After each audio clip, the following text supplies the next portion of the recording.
तो चलिए, स्वागत है आपका ब्लैक क्लोवर की दुनिया में। एक ऐसी जगह जहां जादू ही सब कुछ है और जिसके पास ये नहीं, वो कुछ भी नहीं। आज हम बात करेंगे उस कहानी के एकदम पहले पन्ने की, उस पहले एपिसोड की जिसने हमें आस्था और यूनो से मिलवाया। तैयार हो जाइए, क्योंकि ये एक अंडरडॉग के जबरदस्त सफर की शुरुआत है। और कहानी की शुरुआती होती है एक ऐसे नारे से जो पूरी सीरीज में गूंजता रहता है।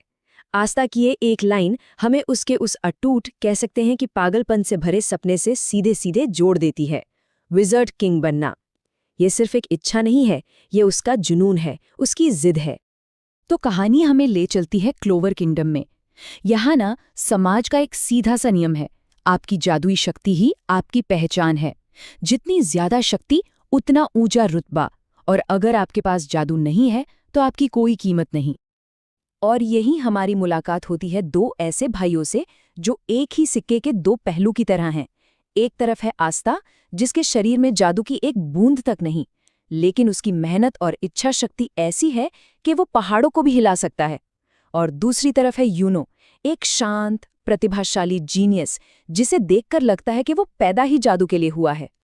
लेकिन इन इतने फर्कों के बावजूद भी ना, दोनों की नजरें एक ही मंजिल पर टिकी हैं, विज़र्ड किंग का ताज। एक के लिए ये उसकी किस्मत लगती है और दूसरे के लिए ये एक नामुमकिन सी चढ़ाई। और यहीं से उनकी इस जबरदस्त राइवलरी की नींव पड़ती है। तो अब कहानी हमें ले चलती है उस खास दिन पर जो हर जादूगर की जिंदगी को हमेशा के लिए बदल देता है, ग्रिमवार सेरेमनी। ये वो पल है जब 15 साल की युवाओं को अपनी जादुई किताबें मिलती हैं, जो उनकी असली शक्ति को दुनिया के सामने लाने वाली हैं। माहौल में ना एक अजीब सी उम्मीद और बेचैनी घुली हुई है। तो सवाल ये है कि ये ग्रिमवार आखिर है क्या चीज? देखिए, ये सिर्फ एक किताब नहीं है, ये एक जादूगर की आत्मा का ही एक हिस्सा है। ये किताब खुद अपने मालिक को चुनती है, उसकी ताकत को कई गुना बढ़ा देती है, और इसके बिना कोई भी अपनी पूरी क्षमता तक पहुंच ही नहीं सकता। सेरेमनी शुरू होती है और बस हवा में जैसे जादू की एक लहर सी दौड़ पड़ती है। किताबें अलमारियों से उड़ उड़कर अपने चुने हुए मालिकों के पास जा रही हैं।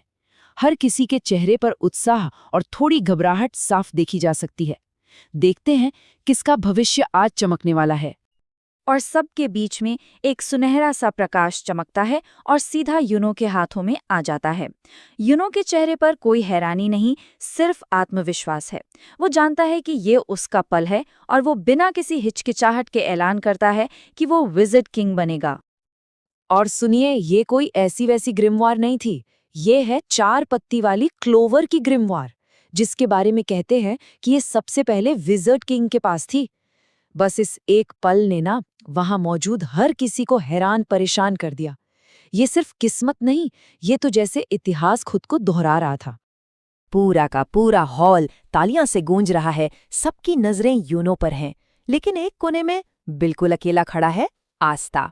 अब सबका ध्यान उसी की तरफ है। और जवाब कुछ नहीं, एक भी किताब अपनी जगह से नहीं हिली। एक ऐसी दुनिया में जहां जादू ही पहचान है, आस्था को सबके सामने खाली हाथ खड़ा कर दिया गया। ये सिर्फ निराशा नहीं, ये एक पब्लिक बेइज्जती थी। सच में एक दिल तोड़ देने वाला पल था वो। तो सेरेमनी तो खत्म हो गई और आस्था अपनी नाकामी के साथ अकेला है। लेकिन कहानी यहाँ एक ज्यादा खतरनाक मोड़ लेती है जब परछाइयों से यूनो पर हमला होता है। ये हमलावर है रेविची, एक एक्स मैजिक नाइट जो अब जलन की आग में जल रहा है। वो यूनो की किस्मत को बर्दाश्त नहीं कर पा रहा और उसकी बेशकीमती 4 पत्ती वाली ग्रिमवार को चुराने के लिए अपने चेन मैजिक का इस्तेमाल करता है। और ये देखते ही आस्था एक पल के लिए भी नहीं सोचता। बिना जादू के, बिना ग्रिमवार के, वो जानता है कि वो कितना कमजोर है, फिर भी वो अपने भाई को बचाने के लिए सीधे एक अनुभवी जादूगर से भिड़ जाता है। ये पागलपन है, लेकिन यही तो सच्ची बहादुरी है। रेविची तो आस्था को मजाक मजाक में ही कुचल देता है और फिर वो ये जहरीले शब्द कहता है। ये शब्द आस्था के दिल में किसी तीर की तरह चुभते हैं, उसकी आखिरी बची खुची उम्मीद को भी तोड़ देते हैं। उस एक पल के लिए तो वो सच में हार मान लेता है। और ठीक उसी पल जब लग रहा था कि अब सब खत्म, एक आवाज उस अंधेरे को चीर देती है। जो हमेशा शांत रहता है, अपने प्रतिद्वंद्वी के लिए खड़ा होता है, वो आस्था को लूजर नहीं बल्कि अपना सबसे बड़ा राइवल कहता है। ये सिर्फ सपोर्ट नहीं था, ये सम्मान था, और इसी सम्मान ने आस्था के अंदर की बुझती हुई आग को फिर से भड़का दिया। और बस यहीं से एपिसोड अपने सबसे यादगार क्लाइमैक्स पर पहुंचता है। आस्था की निराशा और लड़ने की नई इच्छा मिलकर एक ऐसी अविश्वसनीय घटना को जन्म देते हैं जिसकी किसी ने कल्पना भी नहीं की थी।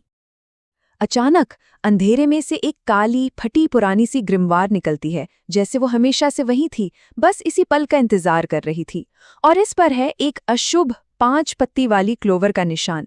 ये किसी भी दूसरी ग्रिमवार जैसी नहीं दिखती। अब देखिए, क्लोवर किंगडम में ये बात हर कोई जानता है कि पहली 3 पत्तियों का मतलब है विश्वास, आशा और प्यार। जो दुर्लभ चौथी पत्ती होती है, उसका मतलब है अच्छा भाग्य, जो यूनो को मिला। लेकिन एक और पत्ती की कहानी भी है जिसे सब भूल चुके हैं। और रेवची हमें उस कहानी का वो हिस्सा याद दिलाता है। 5वीं पत्ती में एक डेविल का वास होता है। आस्था की शक्ति किस्मत से नहीं बल्कि गहरी निराशा और एक शैतानी ताकत से पैदा हुई है। उस काली ग्रिमवार से निकलती है एक विशाल जंग लगी तलवार, एक एंटी मैजिक तलवार जो किसी भी जादू को काट सकती है, उसे बेअसर कर सकती है। इस नई भयानक शक्ति के साथ आस्था सिर्फ एक ही वार में रेविशी को धूल चटा देता है। उस पल दोनों ने विज़र्ड किंग बनने का अपना वादा दोहराया और उनकी प्रतिद्वंद्विता अब हमेशा के लिए अटूट हो गई। और बस यहीं से ब्लैक क्लोवर की असली कहानी की शुरुआत होती है, एक ऐसे सवाल के साथ जो हमें सोचने पर मजबूर करता है।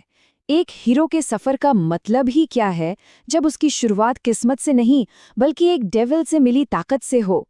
क्या ऐसा कोई हीरो सच में हीरो बन सकता है?